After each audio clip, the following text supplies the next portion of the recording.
alive, but they lost to Orange 3 Pinelands last night and are therefore out of the basketball playoffs.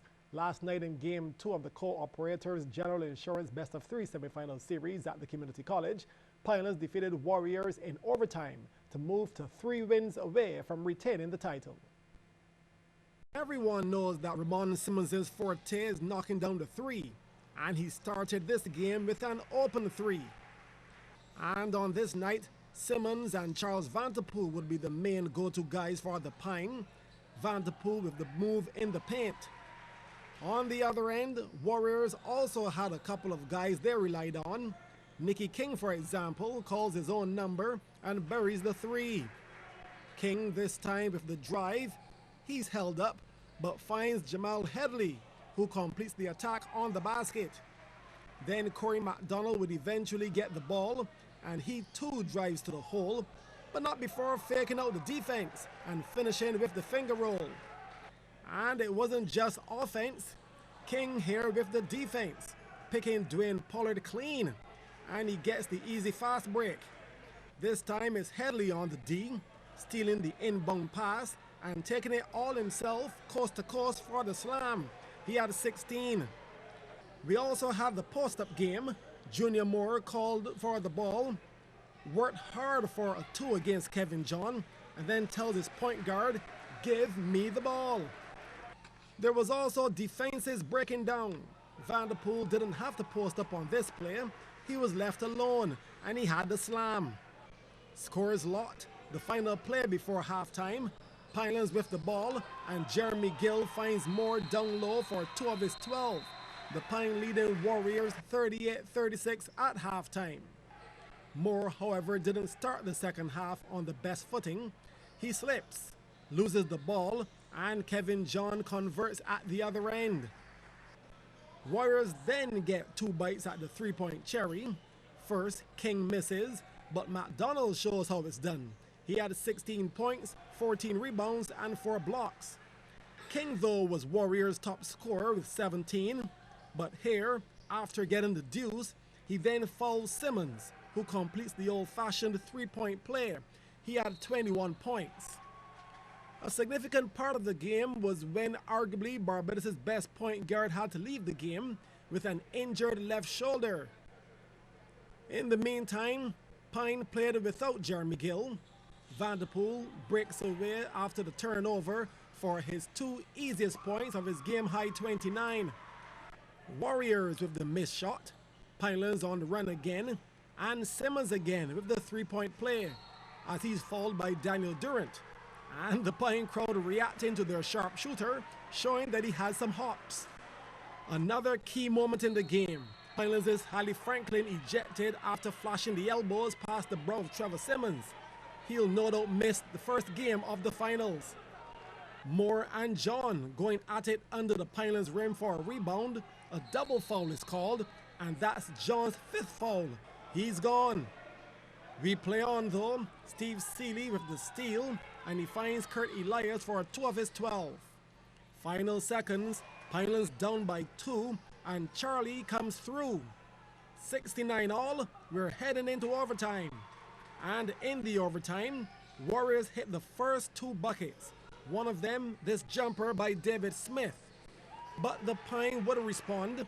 Vanderpool the basket and the foul, and he would have scored the free throw as well. Warriors had no one on the court who could stop him. Here Vanderpool again on the post-up. And it didn't help Warriors that they started to self-destruct, missing easy buckets, not getting back on defense, which results in an easy dunk for Simmons. This time, the turnover, and the pitch again to Simmons for the finger roll. Pinelands' eventual 85-78 winners over Warriors and taking the semi-final series 2-0. On now to cricket, one team is looking to create history while the other is aiming to spoil the party. That's when the Lime Under 15 final is played over the next 3 days at the Desmond Haynes Oval. CBC's Sean Green has a preview of the final. Nichols Bacon Combermere will be looking to defeat Queen's College to take their 5th consecutive title in the Lime Under 15 cricket competition at the Desmond Haynes Oval. The captain of the Combermere side, Zidane Clark, is proud of his team and is happy that they're into the finals. He believes that his team can do well. It feels good. I'm glad for the boys. I know they work hard to get through the finals. This will be our first practice since the semi-finals. I think that boys are in shape for the finals, so I think that we should do well. Meanwhile, head coach of the Queen's College team, Barry Ford, is confident his team is well prepared and believes once they stay focused, they will come out on top. The guys have put in a lot of hard work. I think they are deserving of the opportunity to play in the final. So just hope that we go out there and we execute like we've been doing all season. Not to divulge at the present moment, but yes, we do.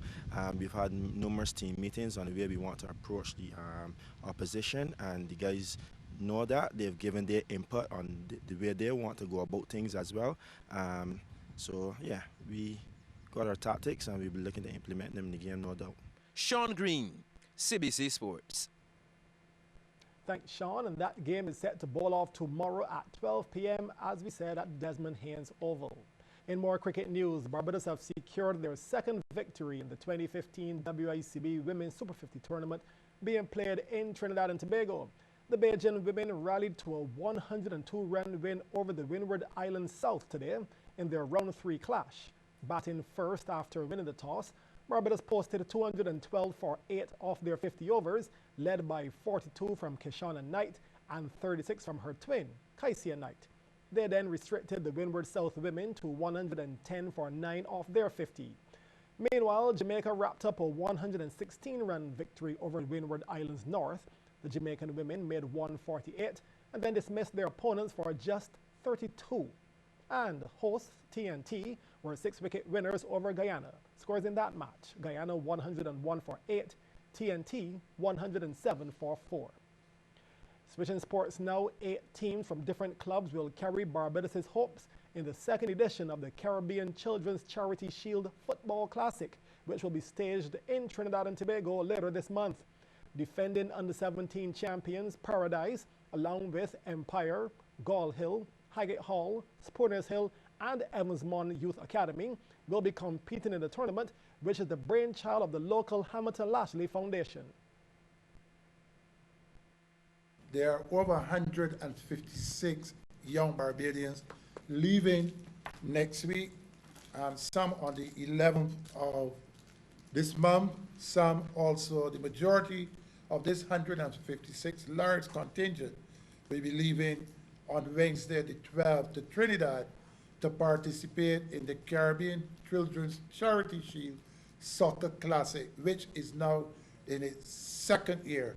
The tournament began in Barbados last year and was played at the Bleming playing field on all 4 fields, and we had a very large contingent of teams, approximately 10 of them coming in from Trinidad to participate in the inaugural Caribbean Children's Charity Shield. Now, the reigning under-14 champions, Pinelands, are unable to make that trip for the August 13th to 18th tournament. However, one of their outstanding players, Tajio James, has been rewarded with the opportunity to travel and play with another team. James was the recipient of a special presentation at this briefing ceremony. He was honored for his on-field performances, including being named MVP of this year's BICO Primary Schools competition, as well as for his academic efforts, as he will be off to foundation school in the new year. Meanwhile, Lashley is calling for more sporting initiatives to be supported by both the public and private sector, given the impact sport can have in stabilizing communities. He says sport influences social aspects and can help to reduce criminal activity and therefore must be given the highest level of priority. If the communities are not supported in their efforts, particularly efforts such as these, then you can have chaos and chaotic reactions in the communities across Barbados. And far more investments must be made to communities in Barbados and across the region, particularly when they're attempting to bring a unified Caribbean at the community and grassroots level together. It cannot be business as usual. A motocross and drifting event is set for August 30th at Sheraton Mall's car park from 11 a.m. to 6 p.m. Borough Secretary Nigel Austin says talented locals will be coming out to display their skills. There will be a motorcycle stunt group, which is being put on by a bike school and an ATV group, and also the latest car group, which is BD1, which is a drifting club. They're hard at work practicing, preparing for the event, and they want to put on a good show here. I believe this is probably be the first full-blown drifting show we are having here in Barbados, with a full drifting team coming out. They're going to be doing both drifting and I guess what you call a dexterity, where they will be doing their course between cans and cones and donuts and the full 9 yards. General Manager of Sheraton Mall, Kim King, believes the mall has a social corporate responsibility, and partnering with Borough allows the competitors to have a venue. She urges the public to support this venture. A lot of persons will recognize motorsports in Barbados needs the attention, and we believe that once this event comes off, I think it will generate enough of interest for more of the Barbadian public to come out to more events, and let's see what happens from there. That's sports for now. I'll be back at around 8:30 with CBC Sports. But up next, the business report.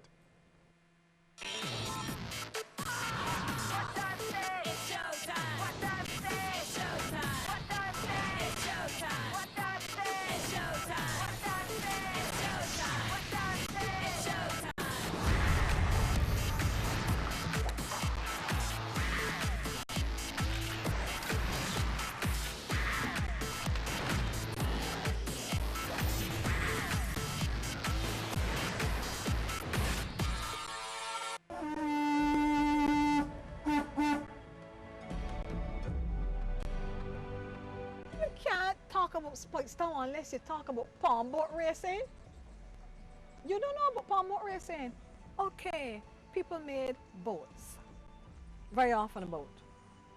Could be bigger. They made smaller ones for children, and they really went on the pond. Spikes Town, a forgotten treasure, repeated on CBC TV8 and on the World Wide Web .cbc.bb Tuesday at 8:05 p.m. Spikes Town, a forgotten treasure. This is the Business Report, brought to you with the compliments of CIBC First Caribbean.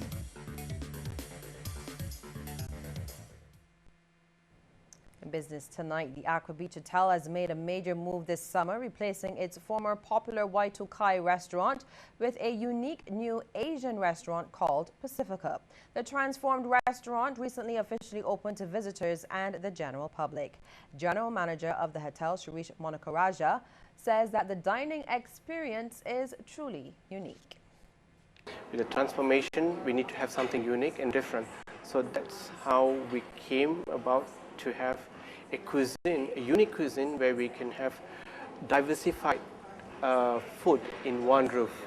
Pacifica is predominantly featuring 4 international cuisine, Japanese, Thai, Indonesian and Chinese, under one roof. We've engaged chefs from Dubai. 2 chefs in fact came to assist us with the pre-opening situation. Apart from that, we have also recruited the right talents within the organization as well as in the Barbados itself. And the general manager also commented on the feedback from customers. We soft opened the restaurants a month ago.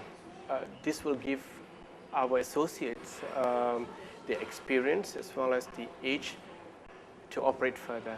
So far the feedback is very, very good. We did not go public. We only started within the organization, the people who we are closely associated with, as well as the in-house guests. Fantastic feedback, very unique, very different, something refreshing. Under one roof, 4 cuisine. It's difficult to achieve, nevertheless achievable. Governor of the Central Bank of Barbados, Dr. Delal Worrell, is now a member of the prestigious Bretton Woods Committee. The Bretton Woods Committee, founded in 1983, is a non-partisan network of prominent global citizens which works to demonstrate the value of international economic cooperation.